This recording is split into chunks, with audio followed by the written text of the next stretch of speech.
got together and we got it down. I'm so glad. I'm going back soon. They build it back up. I'm glad to see these buildings go down. It's been with those buildings, and it's been hard to fight fires in those buildings, and it's just a blessing to the neighborhood to see the buildings.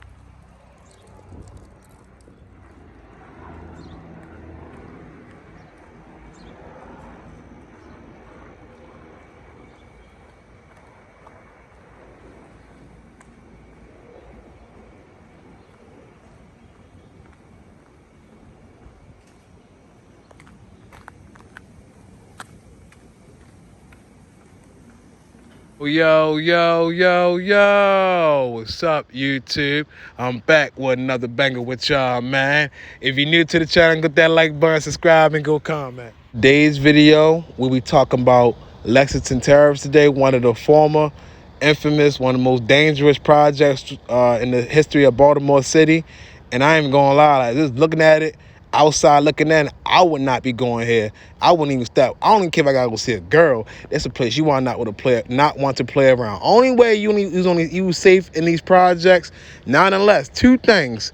Now, if you was getting drugs or you was from there or had family there. If nobody else couldn't vouch for you, you was in trouble. And Lexington Terrace has so many incidents, with police getting shot, innocent ones, being, hurting and got caught in crossfires. It was a mess, and not only Lexington Terrace was dealing with these problems, you had Murphy Homes, you had Gilmore Homes, you had Flag House Project. We had so many high rises in the city back in the day, but Lexington Terrace definitely had a name on its own. So Lexington Terrace was built in 1956, of course, somewhere between that range. And y'all realize during the 1950s era, we had a lot of low-income family got moved into these low-income housing projects. But little they know, this minor thing turned to something major, because as for generations to come, I'll say about the 1960s, they were like the first generation. Before the drugs and anything came into the neighborhoods, everything was pretty much basically community-oriented. So people was all for the community, keeping the community clean, giving a better future for the youth. But unfortunately, some youth did not get the best of the future. And this would be the cause of the beginning of the end of Lexington Terrace and all the other high-rises. So when generations came to rise to prominence, some, went on to move on with a better life. Some hit the streets, and Lexington Terrace was very dangerous. You had groups that kind of, that stepped in and took over the projects, but little did they know, they made it very unsafe for, people that didn't live there or outside guests. So, we had groups such as the Jamaican Lexington Terrace, the Jamaican Mafia Boys crew, whatever the name was, the Jamaican Mafia crew, the Lexington Terrace Boys. See, Lexington Terrace Boys was no joke. They was making things happen in the Lexington Terrace high rises. They was killing innocent people. They wouldn't let nothing get in their way, and that was the cause of their downfall. When there's too much money involved, when there's too much politics involved in the streets, that's how innocent people and other parties get involved, especially with the police. So, if within the 1980s, Avon Barksdale and a few other people ran the projects, of course, they had things going on in the city, and it got out of control. As time went on, especially in the late 80s, and then Avon Barksdale gets grabbed up, and here come the Lexington Terrace boy. They started they brought a lot of terror into these projects. Like I said, the homicide was going up, rape was going up, and the city officials had to come with a solution.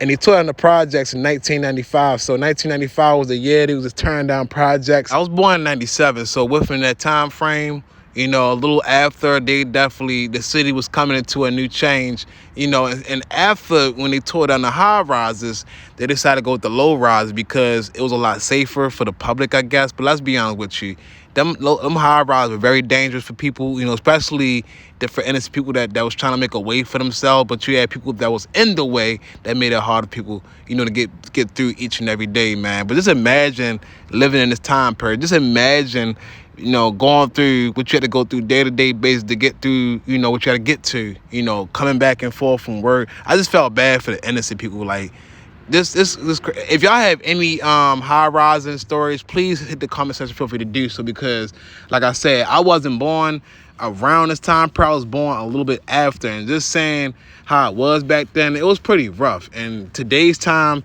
in the city, these youth, to be honest with you, they committing crimes with no care. It's no sense to it no more. At least back in the day, it was more purpose, and whoever got dealt with, the right person was getting dealt with it. Now anybody's getting dealt with. Now anybody, ain't got a person that deserves it anymore. But right now, this is the current look of Lexington Terrace right now. Like I said before, it's pretty much a low rises. They had over 5 high rises. So now pretty much the low rises had took over the area. They have a few public housing. So this is pretty much the whole Lexington Terrace area. So it looks pretty different. I mean, times does change. So after over 30 years, it's been gone now. So like I said, and shout out to everybody that's from the high rises, tell y'all stories. Hit that comment section. Feel free to do so, man. If I miss anything, please tell me, because I know I don't get all the information on these videos, but I always want to feel free with giving y'all some good memories, some good history, because this history needs to be told, man. Because without these high rises, it wasn't really, the city would not where it want to be at today, because it definitely helped the city in a way. So that's all I gotta say. Y'all have a blessed one. I'm giving y'all another throwback video. Like I said, it's the dangerous Lexington Terrace right here. Pretty much what happened. So I'm all over the place when it comes to this topic. But y'all have a great one. Y'all stay blessed up. And I'm out with it, world. And I'm gonna keep giving y'all more content. So y'all stay tuned. Ravens content coming real soon. More Baltimore history coming real soon. And also, I'll be bringing back the Baltimore nightclubs. It's been a while since I talked about it. I'm gonna start doing the reason why the nightclubs had shut down the city of Baltimore. That's a good idea, because the violence was the main key point. But I'm out here, world. Y'all have a great one. Peace.